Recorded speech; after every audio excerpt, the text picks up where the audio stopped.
Hello and welcome to Dickinson's Real Deal. On this show, we help members of the public get the very best price for their antiques and valuables. We give them a choice. Sit down with one of our regular dealers. They're going to try and tempt you with a cash offer on the table today. 280, I'm done. You're done at 280? That's a no. If I don't think that's enough money, I'm going to say reject that offer and gamble and go to auction in the hope that you will get a little bit more money there. Now today, the show comes to you from Bristol City Football Ground. They like their football in these parts. So what are they going to do? Are they going to take cash on the table today, or are they going to gamble and go to auction? Either way, they want to walk away with the real deal.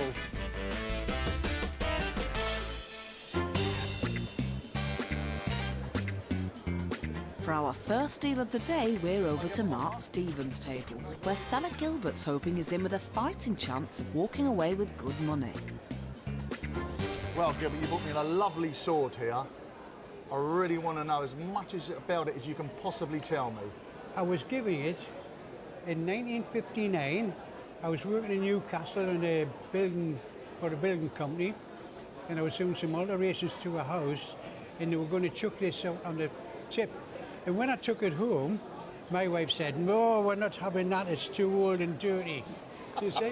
So I've just kept it in my garage. Well, and that's as much as I know about it. Well, hopefully I can give you a bit more information on it today. I personally think it's either French or Italian. It's not a military sword. I believe it's a court sword that would have been worn by a gentleman at the courts. Very nicely made. This is obviously wood. Well, I'm a joiner and I wouldn't want to clean it up. I thought, no, I won't touch it in case I damage it. No, and believe me, that is always the best action to take. But because this is original and it hasn't been touched, it's got that lovely look to it. I mean, this is, all the scales here have been hand carved, all in wood, and it's obviously a dolphin of some description.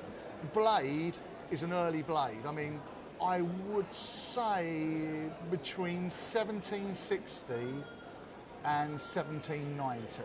But it is an unusual thing. It's something that I like. It's got something about it. There's a lot of people like it. I'm going to put some money on the table and let's see if we can have a deal. 20, 40, 60, 80, 100. 120, 140, 160, 180, 200. £220, Gilbert. How does that sound to you? Brilliant. Well, before you make a decision, I would like David to come in and give you some advice. Oh, yes. I heard you say, how does that sound? It sounds pretty good. And I also think it sounds pretty good. I think it's good. Our independent valuers and auctioneers, they've estimated this at 80 to 120. I think Mark's offer is generous. Yes, it is. And I would say without hesitation, accept that offer. But I still believe our independent valuers, they were a little bit low on their valuation. That is a good lot. Yes, I would accept that. We got a deal? You've got a deal. Thank you very much indeed. It's a pleasure. Okay. Hard cash, cold steel, great deal. Off to see Simon Schneider now, where it looks like Carol's emptied the contents of her jewellery box. Hello, Carol. Oh, you brought in a little selection of watches and rings and bits of jewellery. Yeah. Why have you brought this in today? It was my mum's and my grandma's, and I just wanted to bring it in to find out a bit more about it and just really to see what it's worth. Is there anything there that you would wear? Or is it? I don't think so. It's not my your type sort of thing, really. Seems like nowadays sort of silver jewellery is more popular, Yeah, isn't it? I And prefer sort of more modern looking things, which is a shame because if, for example, you look at this little brooch here, which is probably the oldest thing on the table. There's this very pretty little bar brooch. I suppose it's just a bit old-fashioned nowadays. People don't really wear them. This piece is 15 karat gold. And when they made jewellery in 15 carat, it was always a sign of good quality. So that means it's worth a bit more for its weight in gold as well. The rings are all pretty modern, and then the watches, that's a 9 carat gold bracelet with metal springs inside it, and a 9 carat gold watch. Right, I guess you'd like some money. Yes, please. I've had a sort of look at it all and sort of estimated the weights of the gold and everything. And I think a fair offer for what's in front of me, I'm going to give you a price for all of it, is that okay? Yeah. Would be 20, 40, 60, 80, 100, 120, 140, 160 pounds. I think I'd like a bit more than that, please. A bit more, please. Oh, well, you More, said that very please. nicely. You sound like the little boy in Oliver. More, please. 180 pounds. No, that's not enough. Not enough. You've got an idea of what you want, obviously. It's a wee bit more than that, isn't yeah. it? The price of gold has come down a little bit recently, and it seems to be on a bit of a downward spiral. So, You would say that. well, it's true actually. You know, it's been going up and up for ages, and it's the first time it's come down a wee bit. But I'll go another 20 quid. So you got 1, 2, 3, 4, 5, 6, 7, 8, 9, 10. 200 pounds. Let's see what David thinks about my offer. Well, there's a mixed parcel here. There's about £250 worth of scrap. The offer on the table is realistic, but it could do with a little bit more. I'm going to leave you with Simon. He's a good man, and I'm sure he will put something else on the table. Okay. Right, well, basically, I better put something else on the table. What I'm going to do, Carl, I'm going to put down another £20, and I'm going to make it a final offer of £220 cash. Yes, I'd like to accept that offer. Thank you very much. Thanks for coming in today, and thanks for bringing in your jewellery. Thank you.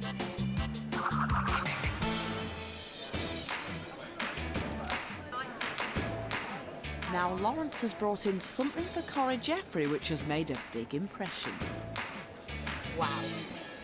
I've got to start by saying, wow. How did you come by this? I was just strolling through the town and I called into a charity shop.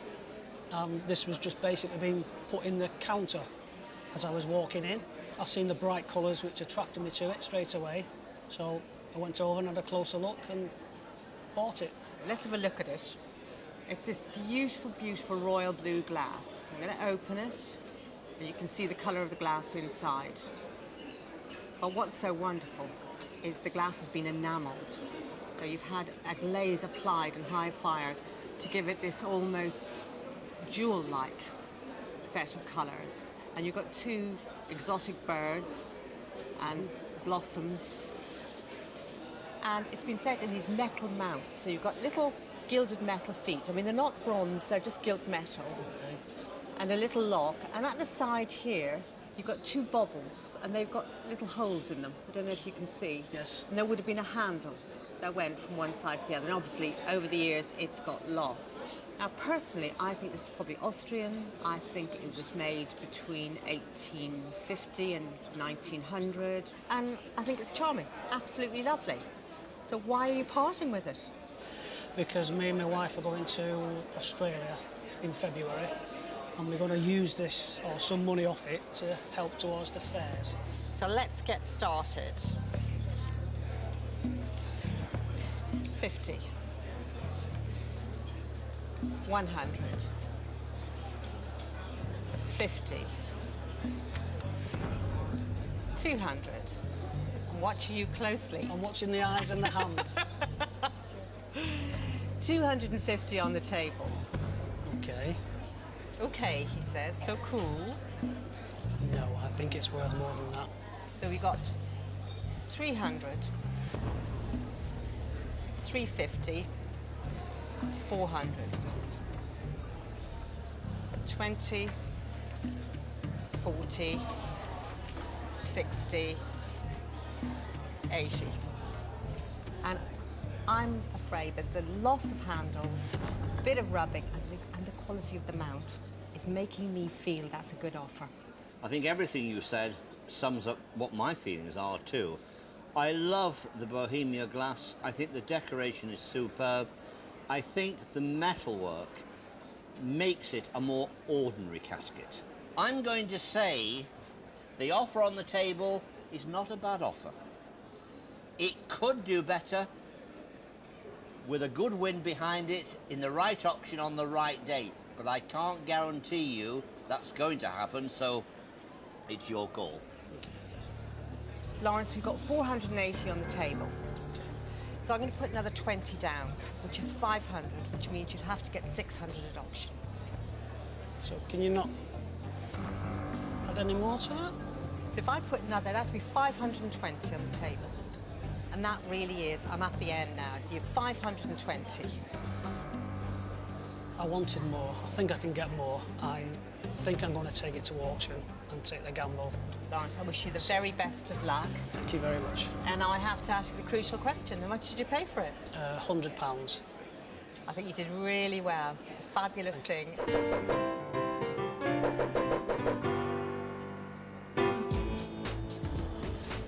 I would have loved to have bought that casket. It's so pretty, so me, so lovely. I just couldn't see the money in it. But I am sad not to be going home with it.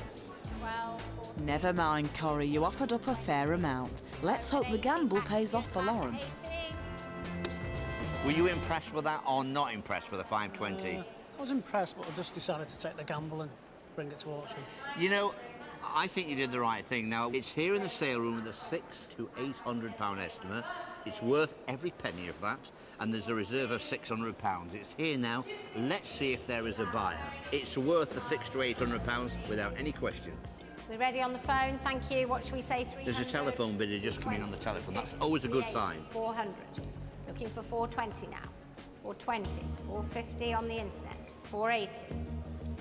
At 480. 500 on the internet. 550? 550 on the phone. 550 on the telephone. It's already more than Corrie Jeffries offered, but it's not enough because 600 is the reserve. 580. At 580. 600, you're out. 590. At 590 against you, then you're on the internet. One more, you're going to go 600 at 590. 600 now on the internet. £600, it's made its reserve. At 600 now on the internet. We all finish then at 600. Congratulations. We have to take away the commission. We're down to £510. Come on, what's your thoughts? Never mind. It's just a gamble, It's a gamble, isn't it? It's a gamble, of course. One thing you know for sure, it made £600 here. I still believe that was worth more money. But on the day, you takes your gamble, you takes your chances, and the real deal was £520. Corrie, you were on the money, girl. After the break, these two ladies have high hopes for their unusual item. So, ladies, what are you going to do with the vast fortune that you're going to earn out of this extraordinary non-pen? Well, I was thinking about a cruise, at first, but obviously... But what in heaven's name is it? Well, we're not actually quite sure if... Welcome back to Dickinson's Real Deal, where the dealer's den is a hive of activity. We're joining Michael Hogben now, where he's battling against two sisters. So you bought in a nice platinum brooch, and why are you selling it and where's it from? It was given to us by our nan last year, and she inherited it from an auntie back in the early 1980s. Right. I've worn it once. I was Anna's bridesmaid, and I've worn it on my dress as a bridesmaid's pin. So I feel that I've worn it, and it's safe to pass on. Oh, good on you. The thing about this sort of jewellery is, like you say, it's special occasion stuff, isn't it? Yeah. I mean, inside here, we don't really have to look very hard to see this, but I'm sure you know, this one's a sapphire. And then we've got little diamond chips all the way around it, really, and it's got a nice little sparkle to it, isn't it? I mean, just, they're all nice little diamonds in there. They're very small, chips we call them in the trade. And we believe this to be platinum set, don't we, rather than 18 karat white, because they can be 18 karat white gold. Yeah.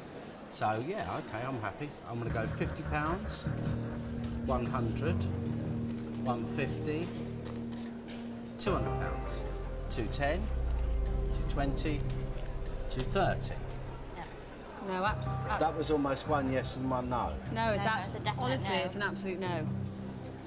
240, 250, 260, 270, 280. I'm done. 280, I'm done. You're done at 280? That's a no. No, thank you. All right. No, thank you. 290, 300. I can't stretch any further, look. If that's what you're offering, we want to go to auction. 300. Let's do a deal, girls. 150 each. 320, final offer. No, auction it is then. You sure? Yes, sure, auction. You Thank sure? you. Thank you. Well, I wish you luck. I did have a Okay. go at it. You did.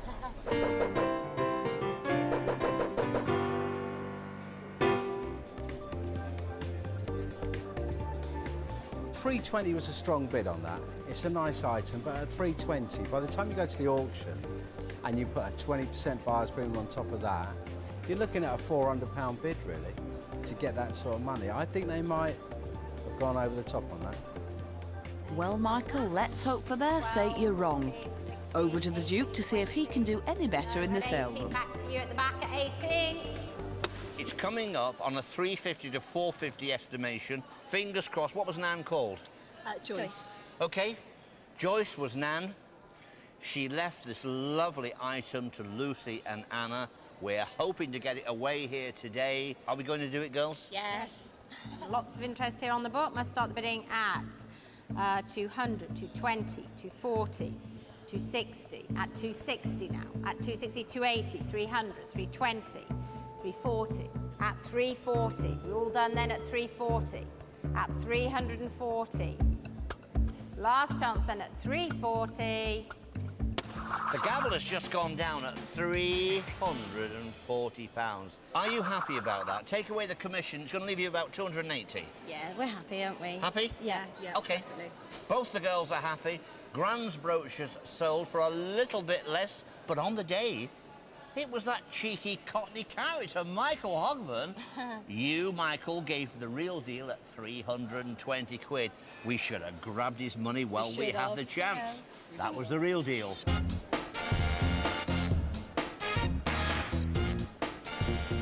Back to the dealer's den now, where Corrie's been brought in a mystery item. What on earth have you brought? Well, we're not actually quite sure. We just decided to empty the garage out, and we came across that and decided to bring it down, and hopefully somebody can tell us more about it. Hopefully you can give us a bit more of an idea as to what it is. Well, let's have a look at it. It's a pen. Well done. That's what we it's a dip first pen. thought. Yeah, it's a dip pen, and it's of like an early Bakelite plastic, an early man-made. Okay, and unscrew it. It's not a pen. No, we first thought it was a pen. And in fact, this pulls out, and it's written here, Salter, England. Salters were people who made scales. And you held it up, and this clipped onto something somehow. So whether it held paper, it can't have been anything too heavy. When do you think they would be using those? You know? It looks to me 1930s, 1940s. So ladies, what are you going to do with the vast fortune that you're going to earn out of this extraordinary non-pen? I was thinking about a cruise, you know, at first, but obviously not that much. So maybe just a nice pub lunch and a couple of drinks. Right, ladies, let's put some money on the table. Are we both negotiating, or am I talking to one? Negotiating, I think. We're both negotiating, right. I'm going to put 20 on the table and see how you feel. Depends where you want to go for lunch. 2 for 10 at that rate. Maybe if you put maybe another note on there, you might be able to stretch to get a drink out of it as well. Well, I'm going to put 25. Another fiver there, but I think 25 is what I'm going to offer. How would you feel about that? That's not too bad, Charlotte. Yeah, I So we have a deal at £25? Yeah, lovely. Thank you. Shake on it. Thank you very much. And who says there's no such thing as a free lunch, eh? Over to Mark, where Kathy's brought in a lovely music box. David and auctioneer Liz Poole are having a look in too, which could mean some big money changing hands. Well, you brought me in a lovely box here, which when we open, we find out it's a music box. What can you tell me about it? I believe it's about 1870. Yep. And it's the smallest of, I've got 3. And I bought them from a person that restored them. Right. Or had them restored, actually, yeah. So they're all in full working order? Oh, yes, yes. Okay, so what we're going to do, we're just going to pull the ratchet out here, and this is the actual winding mechanism, as I'm sure you well know. Yes. And maybe one more just to see? Yes. Okay, let's do that.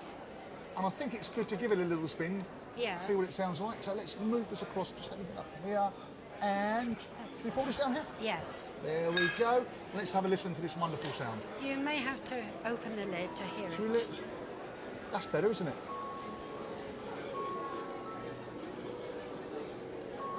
That's lovely. And in lovely condition inside. Yes. So we just pour that back and that should stop it. Yes. That's a lovely tune, isn't it? It's very distinctive, lovely. Yes. Very, very nice indeed. Now, Liz, what's your feelings about this? Come on. I agree with you totally that it's a lovely little box, but quite small, only for a not 20 airs. I've gone at 2 to 400. Well, Liz is being, like a lot of auctioneers, a bit careful. She's saying 2 to 400. I'm saying you could not get that restored for 2 to 400 pounds. Now, our dealer Mark, he's right on the money usually. I have a feeling he will really value this. So let's see what Mark puts on the table. I suppose we really come to the point where I need to put some money on the table for you, don't I? Yes, I think you do. This is always the best part, don't you Yeah. think? Right, let's go into my pocket and see what we got. So, £50, £100, £150, £200, £250, £300, £350. No. I haven't finished yet. All right. £400. How does that sound to you? Sorry, it's not enough. Not enough? No. £450. No. £450. I'm going to get in there and tell our seller we're almost there. So you're not happy with the £450 on the table? No, sorry, I'm not. No? No, sorry. Well, here's the boss now. OK. Now, there's been a lot of discussion about this music box. Now, the independent valuation is 5 to 7.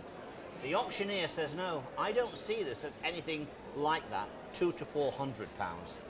I think what we have there is an item ready, presentable for the public, and if we could get 500 pounds, I think you'd be better off than going to auction. I don't think you would get 500 pounds after the deduction of commission at auction.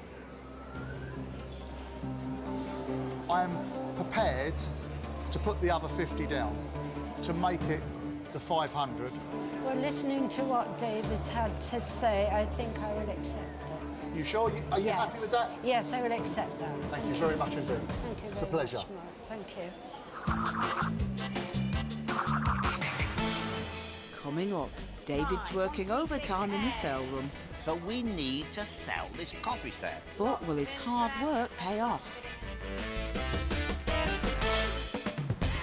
Welcome back to Dickinson's Real Deal. It's a lovely sunny day here in Bristol, the home of Bristol blue glass, which has been made in this cultural city since the 18th century. The Duke's joined by Dr. Francis Burrows, the owner of Bristol Blue Glass Southwest. He's brought in some attractive pieces. You've obviously been a fan for many years of English glass. Yes, I love English glass, not just Bristol Blue.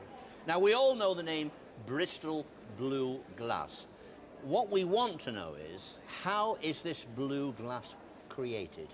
It is created out of lead crystal and it is coloured with cobalt, and that is the magic substance which gives it this wonderful intense blue colour. You brought along some extraordinary items. Take us through, first of all, the earliest item you have here. The earliest item here is a little sweetmeat dish of about 1730.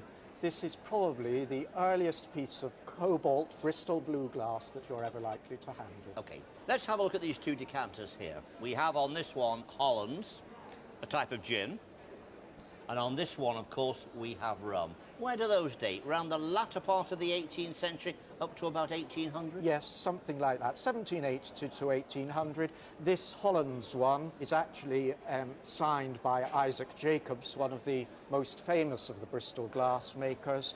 So that probably dates from about 1803, 1805, very late in the fashion for Bristol blue glass. Now, this is eye-popping, isn't it? It's just fabulous, it's perfect. We have these 3 Bristol blue decanters in a silver stand, a holding stand. around the neck here, vines and grapes. Is that one of your favourite pieces? It is a piece that I'm very fond of, and I was very lucky to be able to buy this a few years ago. It is actually made by Henry Wilkinson, who is one of the great figures of the early 19th century, very great silversmith and Sheffield plate maker who actually worked in Sheffield. You'll see that the blue colour is slightly light. At the time this was made, because of the Napoleonic Wars, it was very difficult to import cobalt from Germany into this country. Oh, interesting.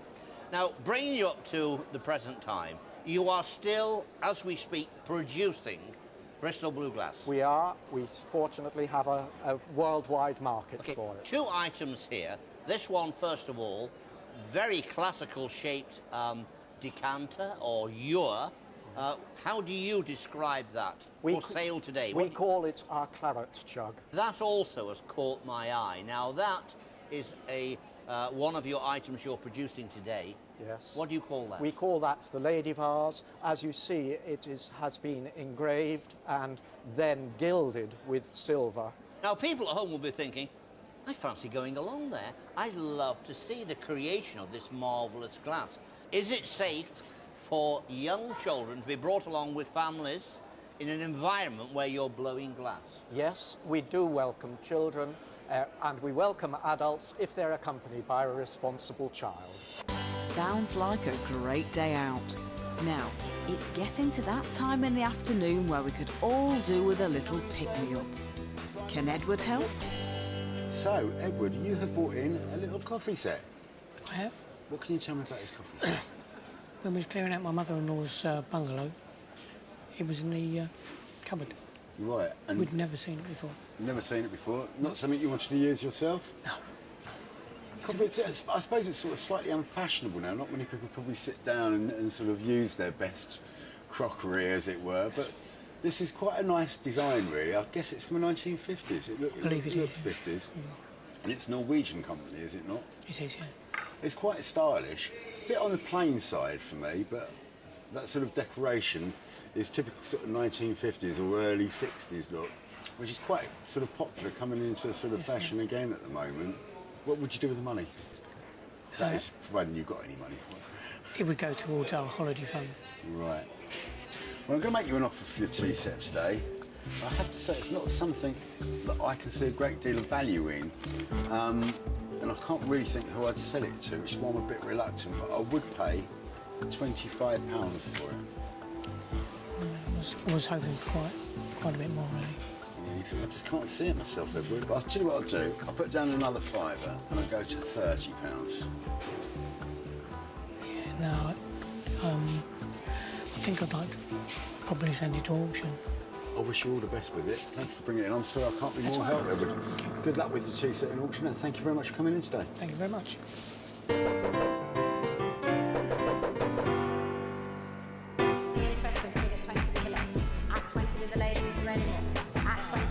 There's a reason why you're selling a few things, and that is you are going to take your grandchild or grandchildren on holiday to Florida. Yes. OK.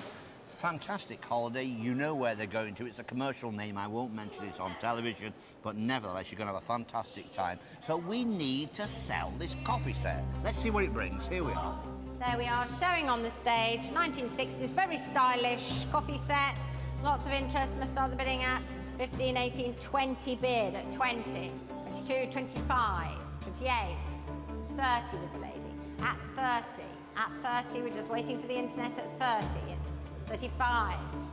No, 35 online. Selling at 35. £35 under the gavel. A last-minute offering from the internet.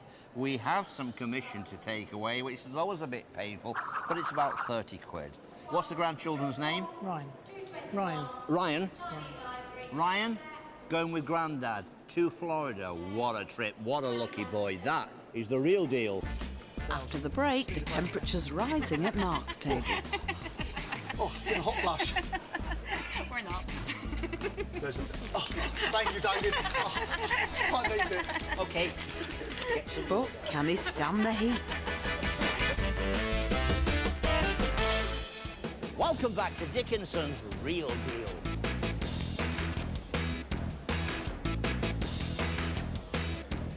For the final deal of the day, we're with Mark, where it's in for a penny, in for a pound. That's my daughter. Yeah. I'm Dolores. I'm Mum. Okay. Very nice All too. right. So you've come along today, you brought me a lovely lot of coins. Yes. Any history on them? How did you obtain them?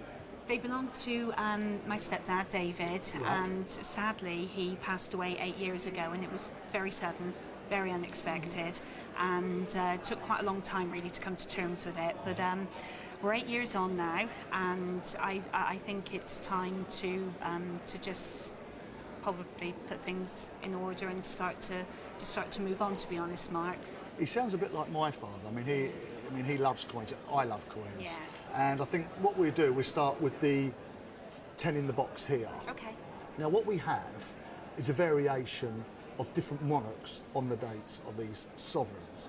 We start with the earliest one, which is George III, which is this one here. Then we move on to George IV, then to William IV, Queen Victoria, Edward VII, George V, and our present Queen now, Queen Elizabeth II. So this collection of gold sovereigns in here is showing the monarchs we've had since George III right up to our present time. Now, these two in the boxes are proof sovereigns. The technical term for these is FDC, which is fleur de coin, which means these have been minted, been picked up by a person wearing gloves and sealed in the plastic cases. They've never been touched by human hands. Right. Directly they're touched, we have to take away their title, which is FDC. But there's one nice thing about these coins. There's one of them, there's probably one of the rarest ones. That's right. Okay. And it's That one. this coin here. Yes. Yes. So this coin is a proof sovereign made in 1989. And we call it the Tudor, because if you look, actually on the front there, it's the Tudor rose.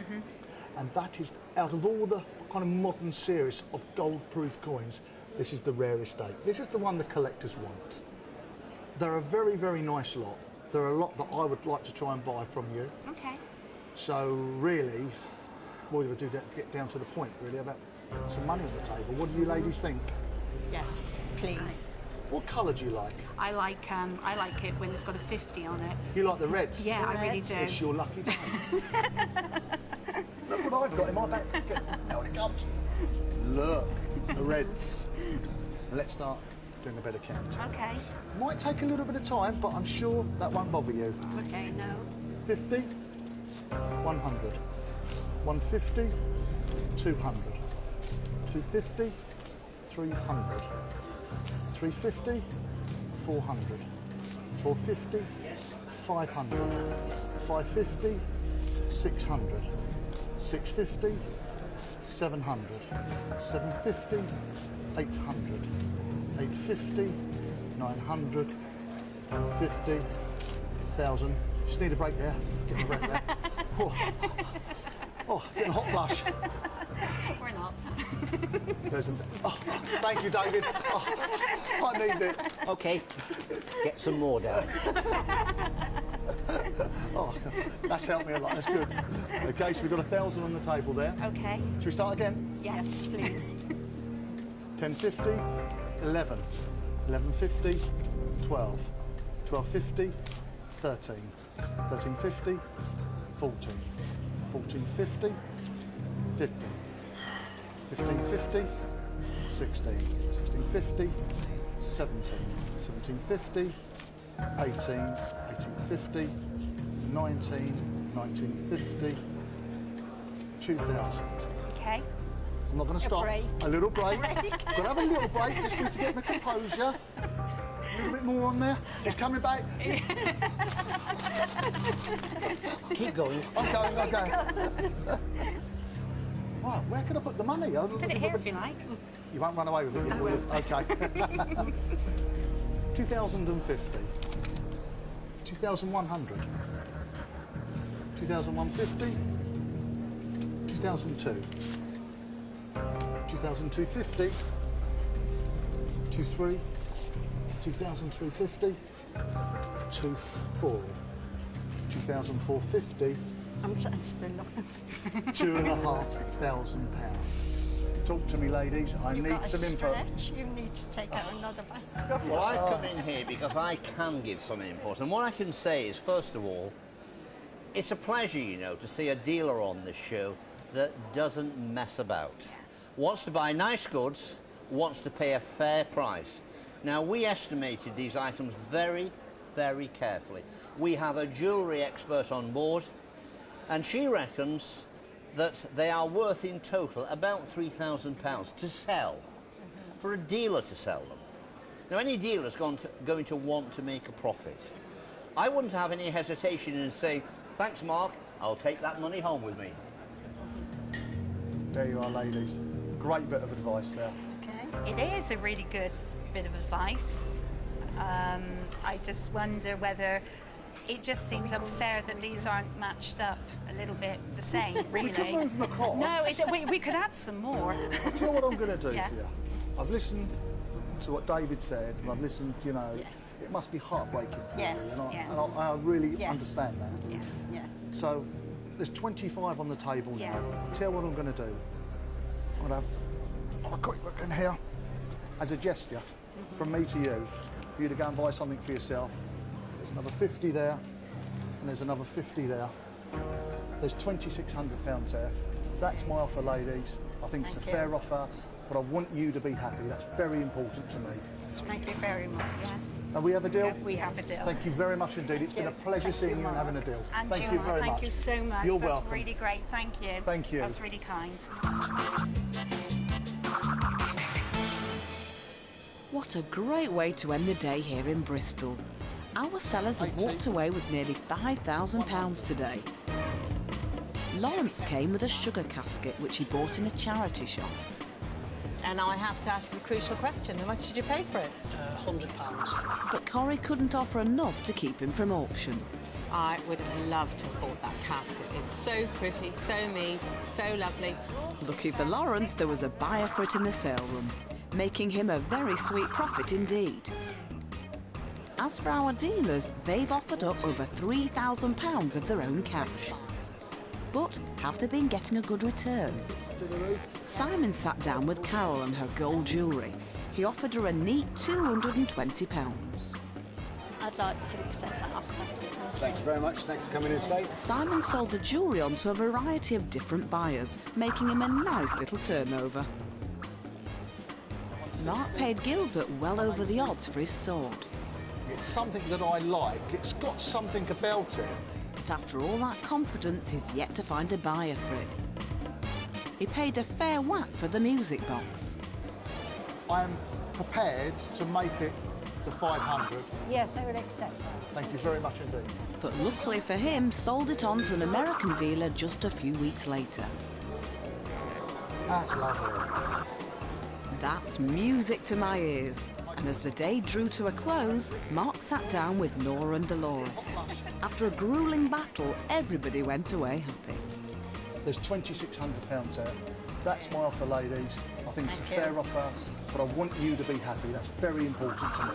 Thank you very much. Yes. And we have a deal? Yeah, we have a deal. And Mark's good fortune continued after he sold the sovereigns on for £2,800. Out of all the kind of modern series of gold-proof coins, this is the rarest estate. This is the one the collectors want. Well done, Mark. We've had a great day. There's been lots of action, lots of buying and selling, and that's the way we like it. Don't forget to join me, David Dickinson, next time for... See you.